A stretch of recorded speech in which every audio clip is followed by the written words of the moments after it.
Do you want the corn or not? Yes, I do.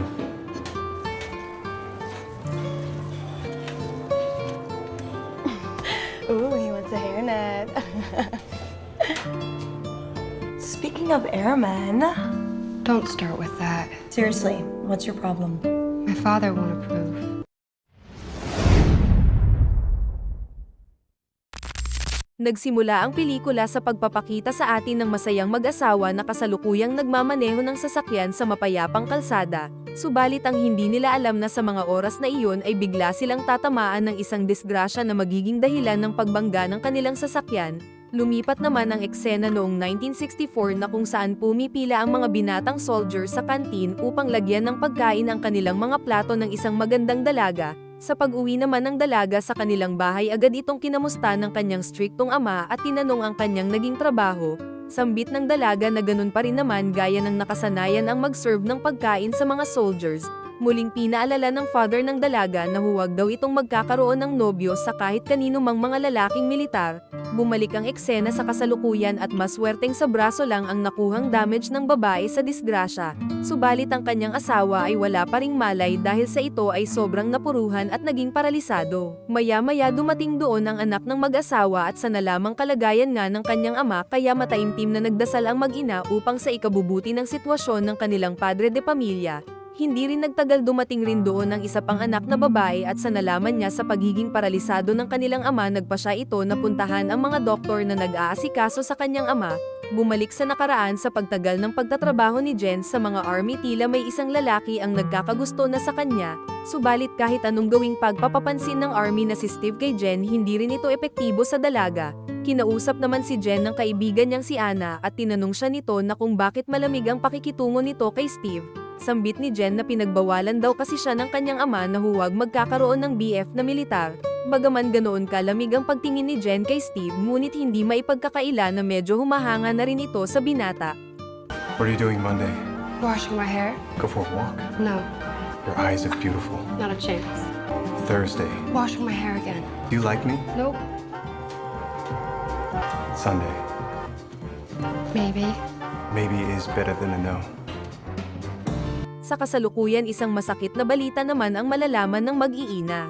Sambit ng doktor na nasa masamang kalagayan na raw ang kanilang ama at tanging mga machine na lang ang nagbibigay ng buhay dito. Kaya kailangan magpasya ng buong pamilya na kung itutuloy pa ba nilang mabuhay ang kanilang ama ngunit machine na lamang ang nagbibigay ng buhay sa kanya.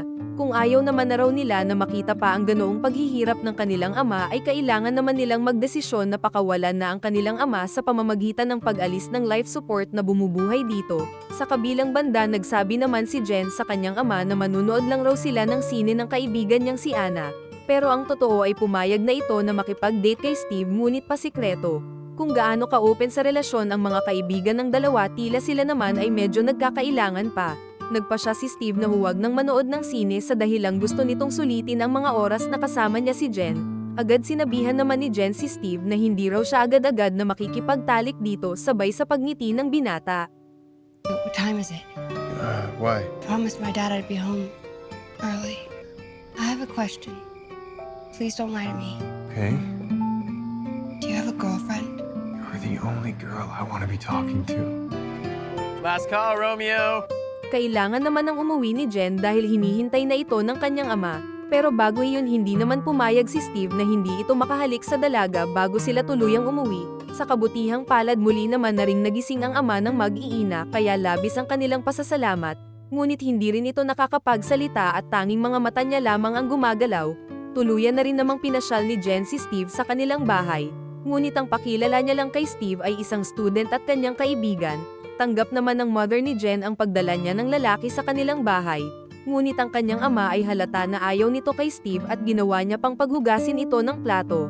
Dahil sa pakikitungong iyon ng ama ni Jen kay Steve kaya naglabas ito ng sama ng loob sa kanyang kaibigan. Paliwanag naman ng kaibigan ni Jen na baka raw sinusubukan lang ng father niya si Steve na kung hanggang saan ang kaya nitong gawin para sa kanyang anak. Sa muling pagpunta ni Steve sa bahay ni Jen muli na naman itong nasubukan.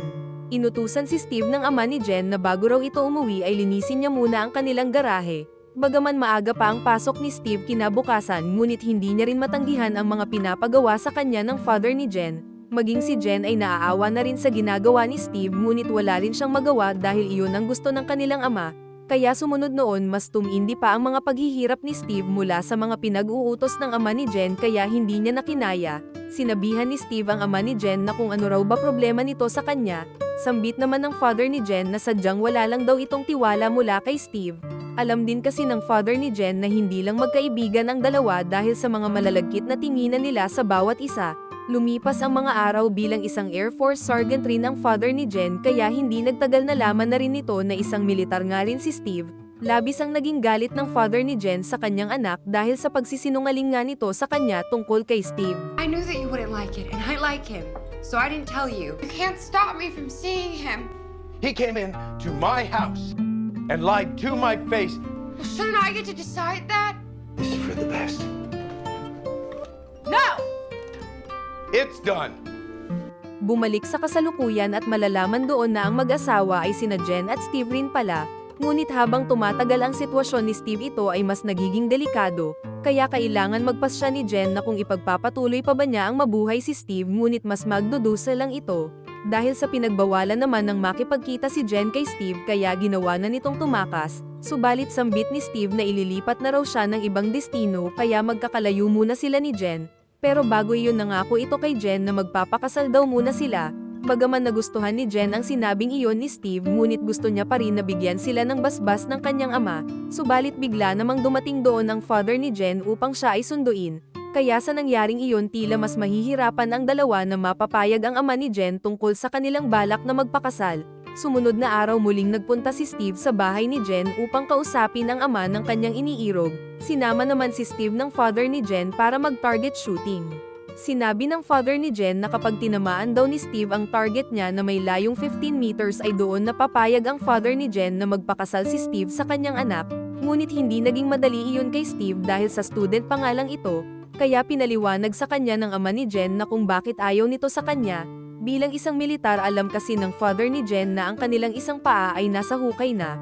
Bukod pa roon palagi rin silang mabawalay sa kanilang pamilya at iyon ang ayaw ng father ni Jen na maging buhay ng kanyang anak kapag ito ay nag-asawa ng isang militar. Sa kabilang banda kinausap naman ng seryoso ni Jen si Steve at tinanong niya ito na kung nahihirapan na ba ito sa sitwasyon niya. Alam agad ni Jen ang gustong mangyari ni Steve na bitawan na nga siya dahil sa halos ilang dekada na nilang pagsasama. Habang pinaglaban naman ni Jen si Steve sa kanyang ama na huwag na silang paghiwalayin, subalit buo na talaga ang desisyon ng father nito kaya labis na nasaktan ang dalaga. This conversation is over, young lady. Over! He left me! He's gone! Because of you! You won! You lost me. I'm never gonna forget this. We're done. Matapos noon kinausap naman ng mother ni Jen ang kanyang ama at pinaliwanag dito na totoong nagmamahal ang kanilang anak at dapat sumuporta na lang sila. Tila medyo natauhan naman doon ang father ni Jen kaya kinabukasan kinausap nito si Steve. Tanong niya sa binata na kung ano raw ba para sa kanya ang trabaho nitong napili. Sambit naman ni Steve na sobrang mahal niya raw ang kanyang trabaho gaya ng pagmamahal niya sa magiging pamilya nito. Pinakita rin doon ang bote na tinarget ni Steve nakaraan at tila tinamaan niya pala ito ng halos perpekto. Kaya dahil doon pumayag na rin ang father ni Jen na pakasalan ang kanyang anak ng isang tulad ni Steve, hanggang sa tuluyan na ring natupad ang pagpapakasal ng dalawa nating bida. Bumalik sa kasalukuyan at tuluyan na ring binitawan ni Jen si Steve at ito ay pumanaw na. Sa pagbalik ni Jen sa kanilang bahay tila hindi na ito buo dahil wala na nga ang kanyang asawa. Ngunit may dahilan pa para mabuhay at maging masaya dahil andyan pa naman ang kanyang mga mapagmahal na anak. Do you want the corn? Or not? Yes, I do.